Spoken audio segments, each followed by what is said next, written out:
Na-record mo na? Hmm. Start na natin. Start na, game. Game.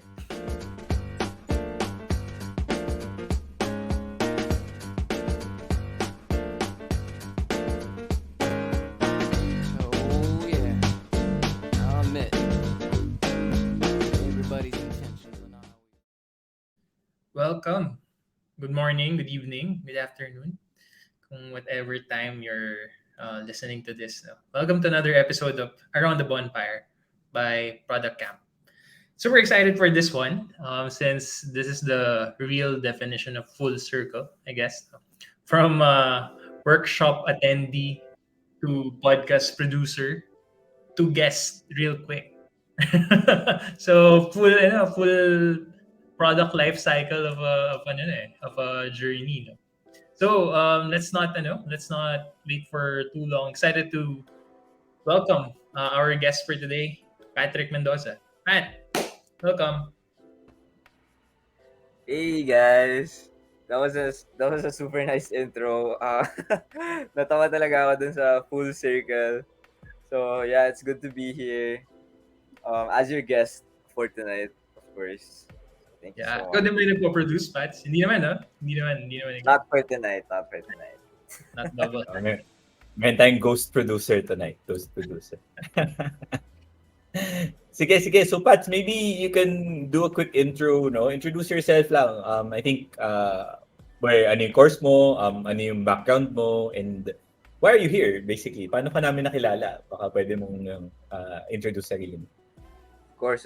So, hi guys. As you know, I'm Patrick Mendoza. People call me Pats. Currently, I'm a super senior in Ateneo de Manila, studying information technology entrepreneurship, and I'm currently pursuing a minor in development management. And right now, I'm also a product intern for Escolabs. It's a data science edtech startup that focuses on teaching data science to anyone who wants to learn it, basically. So yeah, I'm so happy to be here as your guest since yeah, parang we know each other for a while now since October of last year. So that's really fun. So how I got to know these guys, ladies and gentlemen. So I joined this boot camp called Product Camp, and it's all about teaching the fundamentals of product management. So I joined that boot camp, and yeah, a few months later, now I'm in Escolabs. That's how I got the job. And yes, I'm so thankful for PC for giving me that opportunity to learn more about PM.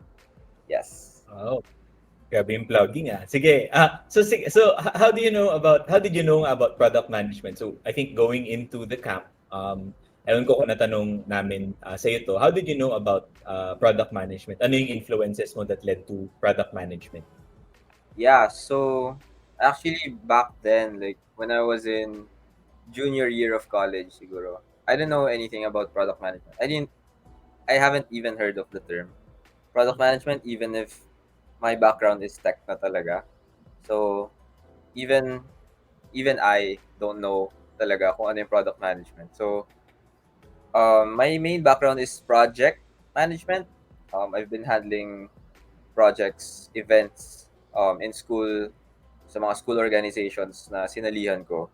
Um, yeah, so back then I was a VP of an org, of our home org called Byte sa Ateneo. So yeah, and I had a lot of friends in UX design back then. Even now, friends pa rin naman kami ngayon. Pero Sana friends pa kayo. ang dami kong friends na UX designer, and ang naririnig ko talaga dati is product design. Product Mm. design. So I thought it was UX talaga. It's UX research, UX design, UI design, anything. And I also had friends in who are also good in programming, who are coders, ganyan. So I thought yun na yun. My main background in ITE is, I mean, the main background of IT is building startups from the ground up. And yung pagkaturo sa amin is that it's composed of programming, business, and design, and that's it. There's no mediator, there's no middleman. It's just all of you working together. So, and then yung my UX friends and coder friends, Mm. I keep seeing their tweets and sa mga LinkedIn posts nila na they're trying to transition more into product. And back then I had no idea what they're talking about. So yeah, so what happened was parang my main background is project management, so I was doing projects, and then I was looking for opportunities in project management as well. Kaso unfortunately, wala akong masyadong nahanap. So, and especially in tech. So when it comes to project management, kasi it's all about events management, more of basta hindi siya tech related. And as a tech person, of course, I wanted to get into tech. So I looked for new ways to get into it while implementing my skills in project management. And I have this friend, shout out kay Denise Squeako, introduced na sa akin kasi may sarili silang startup called Flint back then. So, she suggested sa akin na i-try ko raw yung this thing called product management kasi it's it's similar to project management in a way. So, and it's kind of like the tech way to do it. Mm. But yeah, she told me also na of course there are nuances, kind of, a little bit of differences pa rin naman. And she said na I should try it. I should try it para, para just to see if it's a good path for me career-wise. So, she said na there's this thing called Product Camp. They partnered with Product Camp who teaches product management to anyone who wants to learn. So that's how I got to know you guys, and yon, now I'm here pursuing PM work. Okay. Cool, Got cool. Okay. Sige, JD. I'm super curious, Pats, no? Kasi parang very, what do you call that? Very aligned or parang nalagay na yung pathway mo, no? Na parang, oh, sige, want to learn this or may nagsuggest sa akin about product management. Sakto naman, may ganitong learning course, etc. But aside from that, I'm curious, how did you learn about product management? Parang how did you do research? Saan ka nagpuntang mga resources? And parang what were the initial learnings that you got? Yeah, so I think I learned it first with from my friends who transitioned into PM from UX design. And sila yung unang tinanungan ko na, hey, ano ba yung product management? What's the difference between project management? The usual stuff that you ask. So I asked them bakit, why they wanted to shift. And they all said na they wanted to um, look for more of like a leadership role. Kasi parang yun na yung, for them, that was the next step of their career. So, back then, parang naisip ko na, ay, parang, ano na pala yan, yung product management, parang, it's like a high position na, when it comes to job placements. So, yung una, parang I was scared, I was intimidated. I was like, oh, okay, maybe that's not for me. So, but I got to learn more about it because I got curious because I think there was a trend in my course in ITE na parang everyone was getting into it in product design and product management. So, of course, the first thing I did was Googling it. Ano ba to? And then, I recently, at that time, kakagawa ko lang ng work Twitter. There's this thing called work Twitter. There's a personal account and then there's a work account. So it's Okay. basically like LinkedIn. Pero, you share your work experiences. And apparently, marami palang product managers on Twitter who, who share a lot of their sentiments and advice on what to do and how to become a good PM. So I started following those people and I started retweeting their tweets. And yun. And siguro nakatulong din yung work ko sa UX Plus University because I mean I wasn't able to apply yung mga learnings pero I got to learn a lot definitely.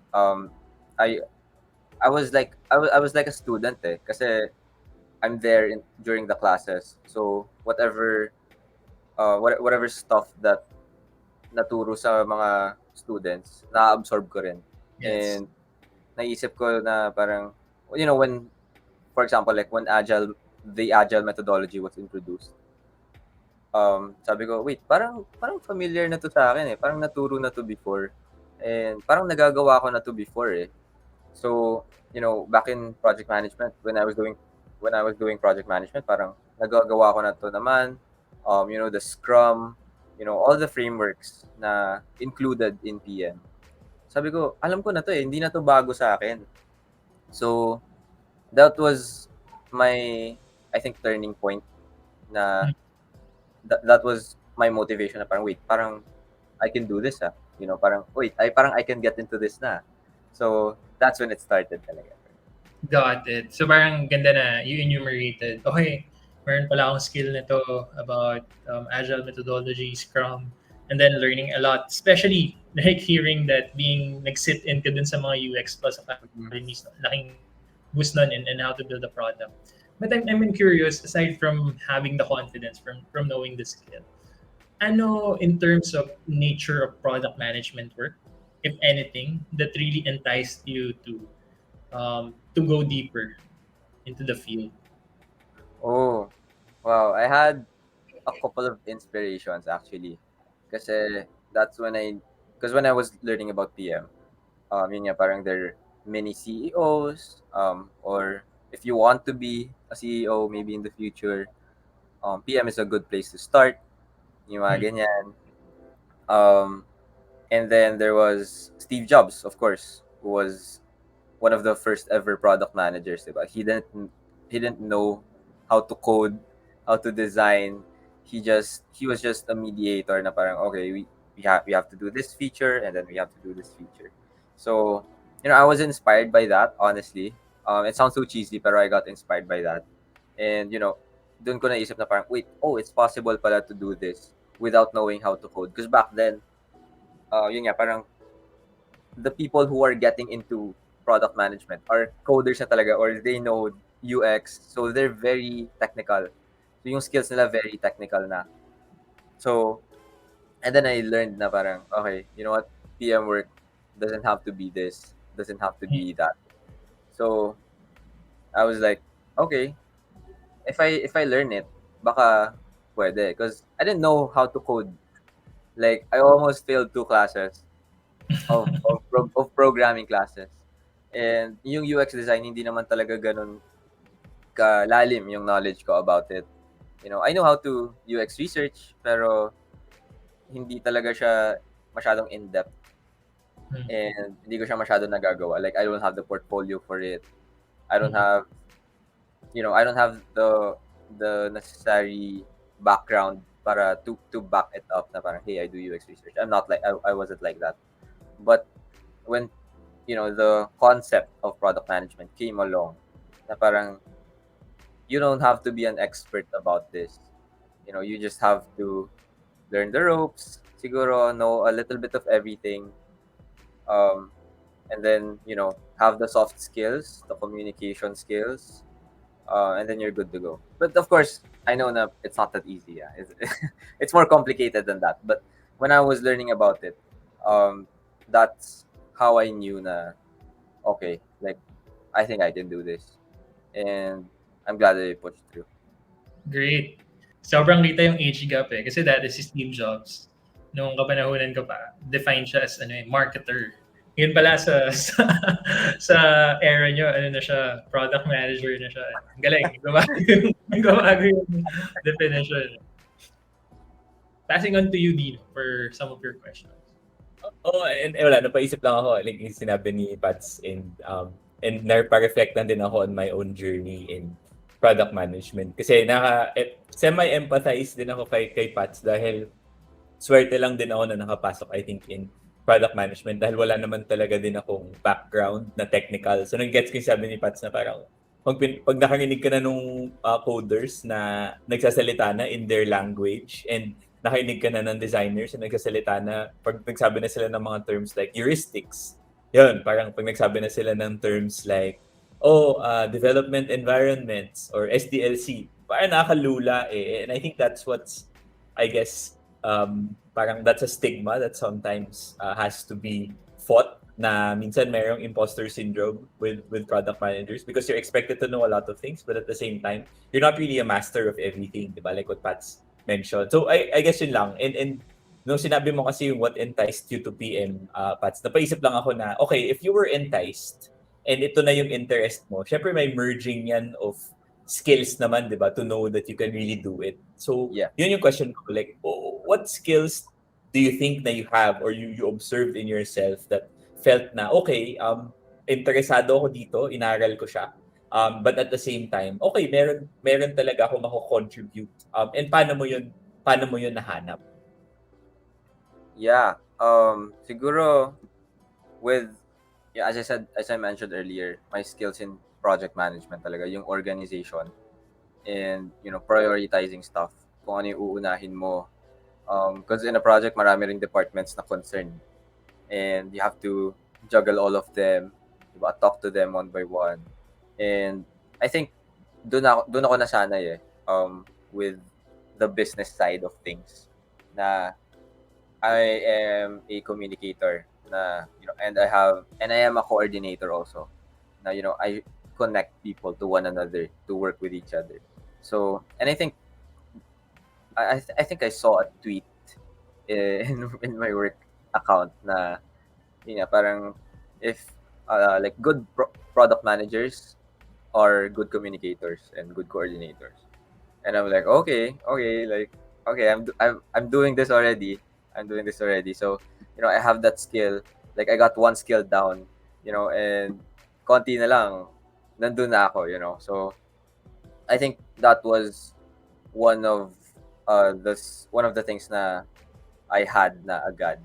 And siguro, yeah, aside from project management, it was the project management frameworks, like Agile, Scrum, those stuff. And then I also did UX research kasi we had a class about UX research, and honestly, parang di mo rin talaga, you can't help but to do it talaga, especially I'm in ITE, we build startups from the ground up, so you really need to like learn UX even not code kasi ngayon may mga no code platforms na, but the design and kahit yung itsura lang ng landing page, I think is already useful, since a lot of startups right now sa validation stage nila, they're using the Wizard of Oz, so it's like a landing page lang, and then parang may button lang na parang waitlist, ganyan. So you really need to learn that. You really need to learn how to create a landing page. Kahit hindi mo kahit di mo na i-deploy eh. 'Di ba? Just designing how it looks like is already good enough. And for me, that was one of the things that I did in my team, sa thesis team ko. So, yun. And also yung mga writing user stories, persona building, yeah. And yun nga, parang as I said, I'm a communicator talaga. So when it comes to persona building, user interviews, which is very important in product management as well because you have to know your users. Nagawa ko na yun before. So I think those were the skills that I had na talaga that, pushed me to pursue PM now. Oh, cool. Okay. So, sige. Interesting nga yun, no, na you mentioned communication, and then you mentioned, okay, there are recognizable and applicable skills that you felt were connected to what you're currently doing, and then nagkaroon ka ng confidence to be able to, okay, say na, game, I can do this, no? And I guess, so ito naman yung, I guess, difficult question that we could probably take a look at. Ngayon naman, as you're transitioning, it always won't be easy, di ba? And you alluded to it earlier, right? So, ano naman yung problems that you're facing now regarding your transition into product management. Well, I know na super senior ka, so hindi ka pa naman talaga nag-graduate, no? But as you have been looking for roles or keeping abreast of yung mga trends, ano yung nagiging problems mo facing transitioning into product management? Ayan na. I think this is the juicy part. Because, yeah, parang my transition hasn't been easy, to say the least. Sobrang daming challenges na dinaanan ko before I got here. And actually, kahit ngayon, sobrang dami pa ring challenges na fini-face ko today. So, I think number one is finding opportunities. It's not easy kasi when you look at LinkedIn right now and you look for a full-time job, like a product manager full-time job, kahit associate role lang, ano pa rin eh, like the job experience, like minimum 2 years, 3 years, you They're know, asking for everything, no? Kailangan.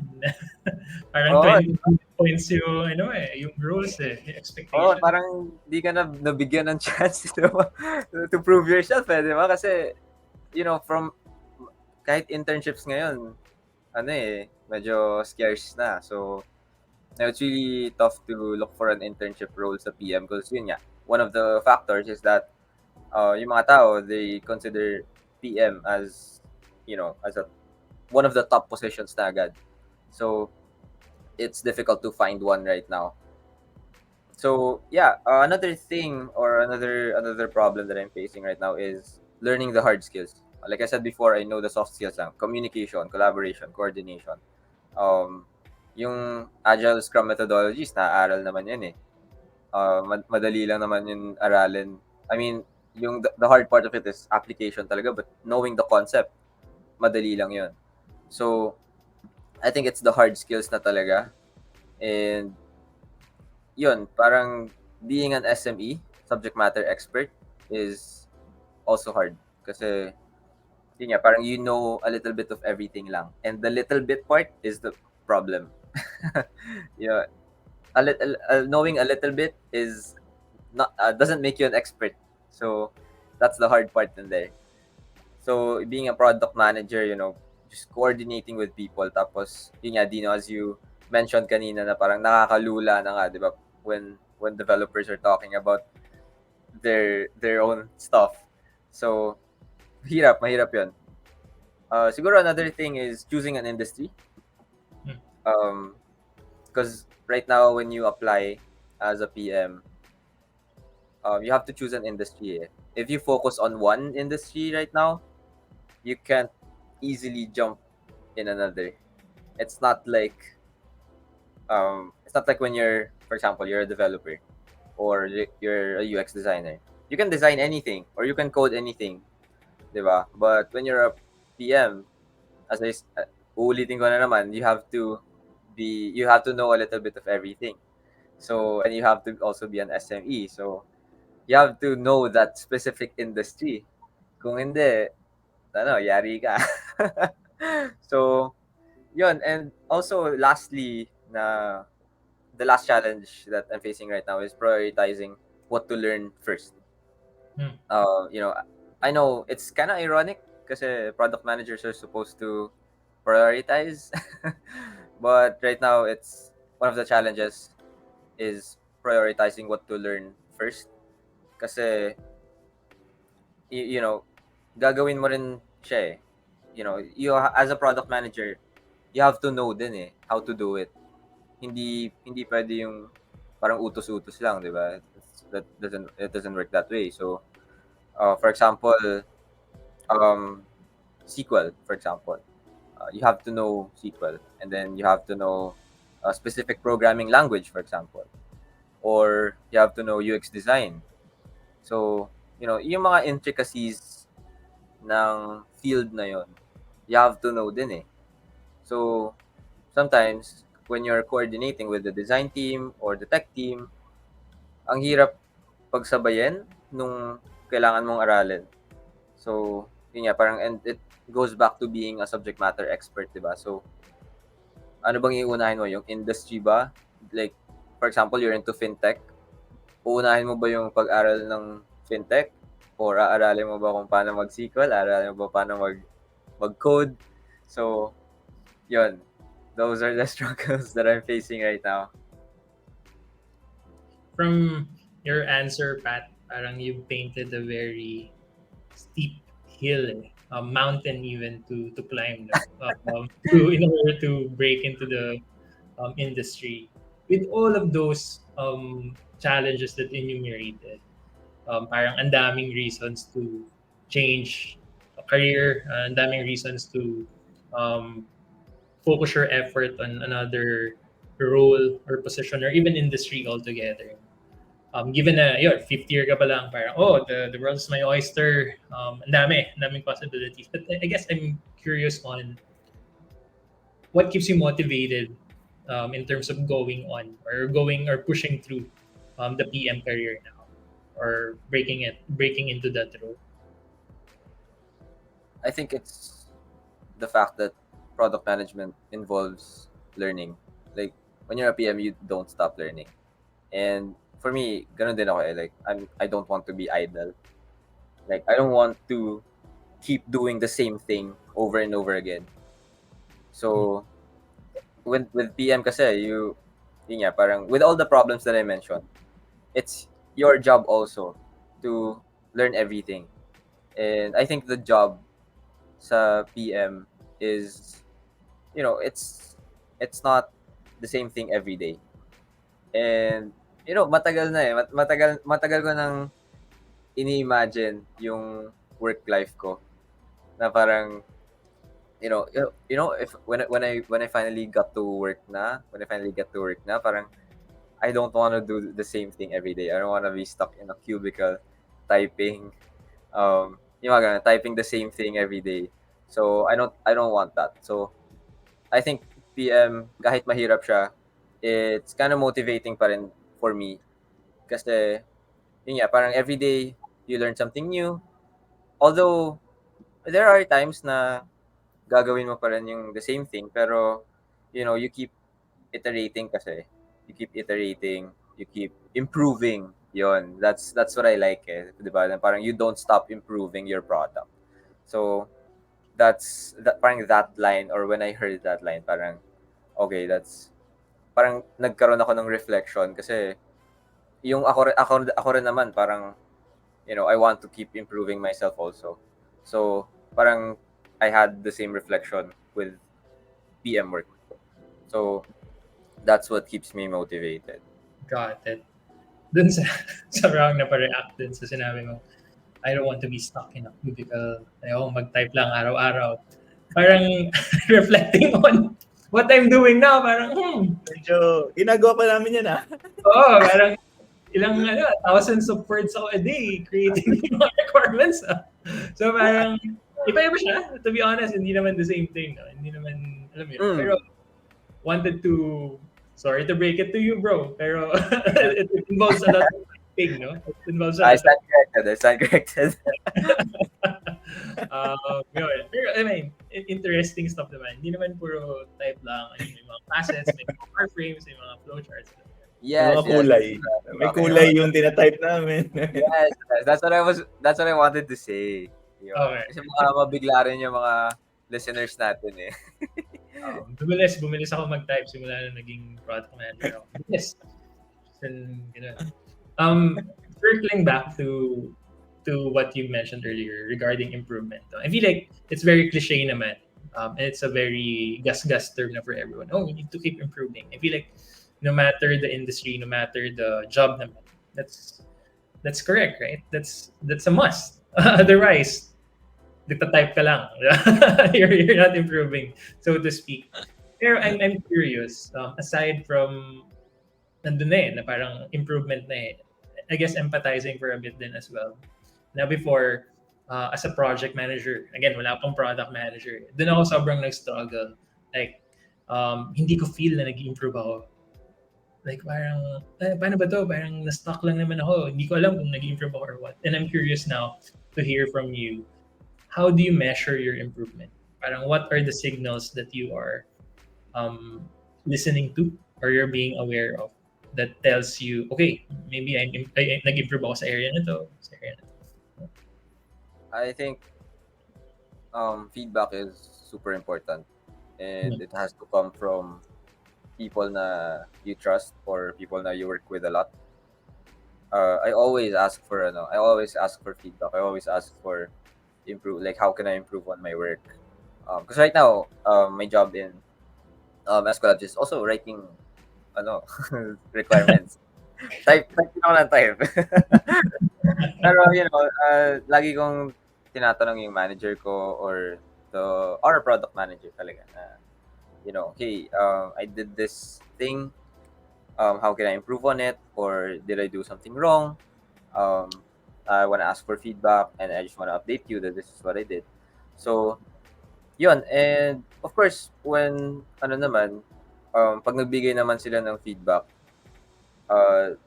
kino-comment naman nila ako kung nag-improve ako or sinasabi rin din naman nila kung saan ako nagkamali. So, I think that's one of the ways I measure my improvements. But siguro, on the stuff na I do to constantly improve talaga is there's recently I subscribed to a lot of newsletters, and to be completely honest, hindi ko binabasa lahat. Pero I just choose yung mga articles on how to improve on product management, ganyan. I subscribe to Medium, yung parang mga articles nila. I follow or I subscribe to yung mga PM writers din. And yeah, I just if there's a thing na I don't understand, I Google it right away. Kaya parang kailangan alam ko agad yung sagot because I know how PM work is. I know how fast PM work can be. So, you have to stand on your own feet then. So, you have to learn yourself. And that's how I constantly improve. So, sometimes then I introduce myself to other people na who I know is better than me, of course. Or, who are more experienced than me. I message yung Slack channel ng ng mga alumni, mga ganyan, like, hey guys, how do you do this? How do you do that? So, sometimes I chat people na who are PMs na talaga, and I also follow product managers on Twitter. And sometimes I reply to their tweets. So, it's an easy way kasi ngayon, of course, technology is like booming right now. So, there are a lot of ways to ask for help. And I think that's one of the best parts then in the PM community or in the tech company, yung hashtag build in public. Ganyan. Marami ng ways para humingi ng tulong, and maganda rin kasi they're open to help you eh. So, and yun. Yeah, yun nga napaisip nga ako dun sa sabi ni Pats, and mabalik ako dun sa journey ko in PM. Walang ganun before eh. And I think yun yung difference, I think. The community has been built and the technology to power the community support is there. Dati, I mean, obviously sikat na naman yung Twitter, pero parang dati, hindi yung mag-reply ka sa isang tweet sa taong hindi mo kilala, tapos biglang mag-reply siya. Parang shocking siya na you can have specific conversations with people that you don't know.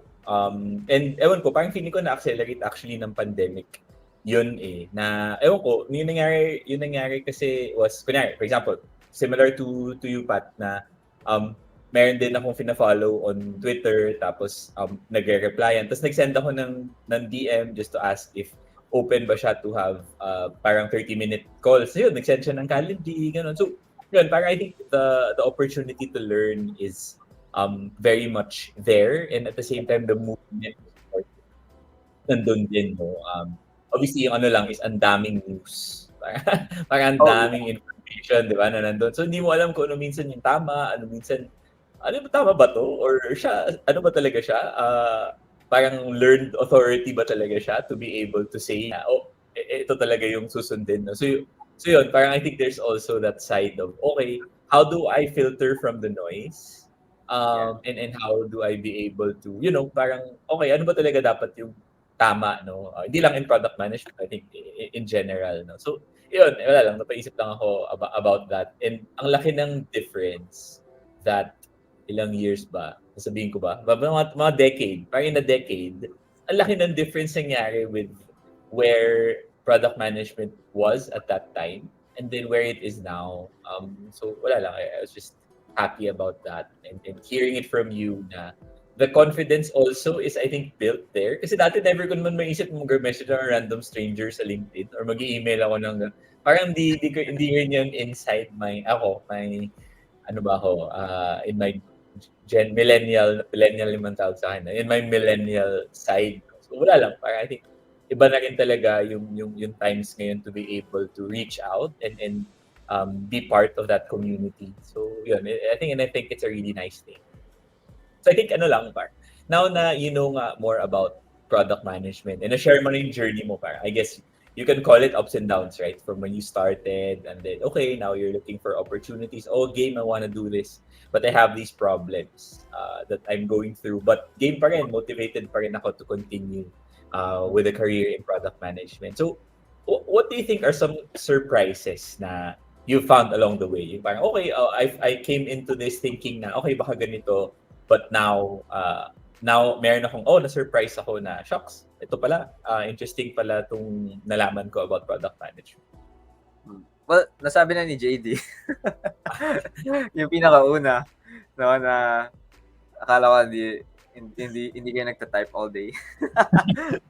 But that thing naman parang I know naman na parang yes, writing requirements is a thing. But like I just didn't realize that parang it's on an everyday basis or it's on an almost everyday basis na you guys write requirements, because for me sa work it's like siguro mga twice or thrice a week lang ako nagsusulat ng PRDs eh. So and then now na sa full-time jobs pala ganoon pala. So yun lang, and I thought talaga back then when I was starting out talaga, like when I knew nothing about it, I thought product management was like a sub-level of project management. That's what I thought. Because wala, super bago niya. Even now, it's still a new thing, and it's very niche. So akala ko talaga they're related. I mean they're somehow related, pero sobrang daming differences. And akala ko rin na pareha siya with product design. Like I thought they're similar. And then parang, okay.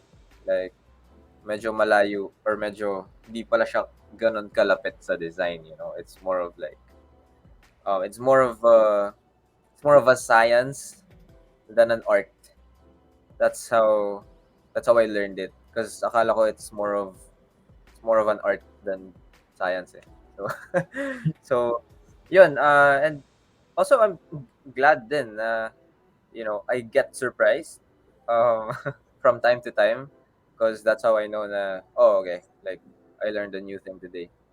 So yun lang, it's very humbling lang, and that's how I want to keep and I want to keep it that way, kasi I always want to act like a student talaga, just always learning.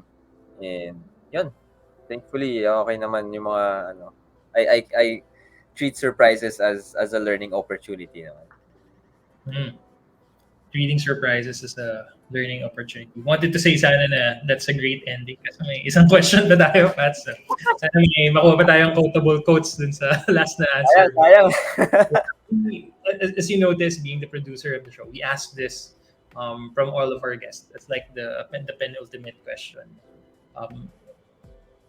Primarily because we want to know in different lenses what are the things that they are looking for, and in their perspective, in their industry and position, what are the relevant things for them. So we're very curious about that. That's why we're asking you as well, in your lens, being a fifth year not even fresh off college. No, you're still a student, and now you're just trying to enter this workforce. No, any startups, businesses, trends that you are strictly following or very curious about? Mm-hmm. Yeah. Um, siguro, my experience kasi is on um, edtech eh. I think yung mga recent startups that I have experienced internship with, it's on edtech talaga. And as a development person, because I'm taking a minor in development management, I follow startups that focus on the development sector. On the sector that is or that are most marginalized, siguro, Hmm. like healthcare, edtech, and any industry na malaki yung impact sa tao. Because that's how I see startups or that's how I see companies na it's not the usual perspective ng mga tao na parang it's all about money. I don't want to see it that way. I see it as as a tool, as an avenue to help people out. And when it comes to startups, yun talaga yung fina-follow ko, yung mga startups na malaki yung tinutulong, like yung mga tumutulong sa mga SMEs, who's improving healthcare, who's improving banking, sino yung nag-improve ng education ngayon, because I think dun talaga crucial yung future ng Philippines din as a Hmm. country, with those kinds of companies. And lalo na, I've interned with a business incubator, two of them actually. So I I got to know the founders, 'di ba? And I got to know also their stories and their problems, kung bakit nila ginagawa 'yon. And super interesting yung mga reasons nila kung bakit nila gustong magsimula ng ganong startup. So, yeah, I'm very interested in those. So, yeah. Sobrang interested ako sa basta sinabi mo. Pero can you drop the names of these startups, Pats? Oh, okay. Sige, pwede pala, pwede pala. Yeah, Sige, yeah. siguro when it comes to helping SMEs, yung grocery, Hmm. right now they're sobrang laki nung na-raise nilang funds recently. So they help yung mga sari-sari stores, which is super common in the Philippines. And it's super interesting lang kasi parang alam mo yun, you get to say na, oh, naisip pala nila yun. That's what's interesting, di ba? Na parang, grabe, I never thought of that. Na parang problem pala siya ng mga tao. And, you know, ang daming sari-sari stores, hindi natin naisip na, may problema pala sila. Oh, they're not big enough. Oh, they're just making enough. So, I'm super interested and super amazed na, you know, na na-tackle nila yung problem na yun. And when it comes to healthcare naman, yung telemed, di ba? Yung mga Hmm. CU doc, those kinds of stuff. Kasi, or I forgot the name lang of the startup, pero parang they find yung mga, parang it's a tracker ng mga rooms sa hospital. So, kapag parang kailangan mong ma-admit sa hospital, nakikita mo yung mga available rooms and their rates. So, super helpful, di ba? Like, yung kasi pipila ka pa for appointment sa doctor. Tapos, baka may nararamdaman ka na, hindi mo lang alam. Tapos, the super habang line, yun yung naging cause ng illness mo, ganyan. So, yun na naman, nandun na naman yung thought ko na parang, grabe naisip pa nila yun. So, and especially in EdTech, kasi nandun yung experience ko. Right now with UX Plus University and Esquelabs, na I never thought na, UX, and also product camp actually. Hindi ko na-realize na parang, okay, like product management, data science, and UX design. Like, there are people pala na interested na matuto nito. Hmm. So, and it's a big problem. It's a big problem of Filipinos nowadays na who are looking for jobs, 'di ba? Lalo na nag-COVID. So sobrang daming na layoff, sobrang daming natanggal sa trabaho, and it's sad. So, upskilling is one of the things that one of the things na I'm looking forward to talaga, because I know how important it is to find a job that's good for you, and that lets you earn enough money for your family, ganyan. So, and yun din, that's what I like about edtech and that's what I like about meeting new people in the edtech space, di ba? Na parang you hear stories about them na parang, okay, why did you shift careers? And yun pala parang, oh, nakulangan kasi ako sa degree ko, for example, or I took this degree pero wala akong mahanap na job. So, it solves a huge, huge problem in the Philippines, and that's why I'm really interested in it. Cool, okay. That's, ayun, sobrang na-inspire lang ako about the startups nga that you follow, because there is a purpose to the startups that you follow, not just the rounds that they raise, but also, I guess, the purpose for which they use these rounds and the problems that they solve, So, yun, and well, we'd like to thank you, Pats, for your Thanks. time today. And we'd like to, I guess, give the floor then if you want to mention anything, shout out to anyone, or mention a business that you have. Go ahead, the floor is yours. Yes, gusto ko lang i-plug my small sneaker restoration business. It's sneaker cleaning and restoration business called Squeak on PH. So that's at Squeak on PH. So on Instagram and Facebook, that's SQUEAK on and then PH. So yes, I do cleaning. I clean sneakers and I restore them. Para I'm a sneakerhead. I'm a sneaker guy. So let me know. Give me a follow and like. Yes.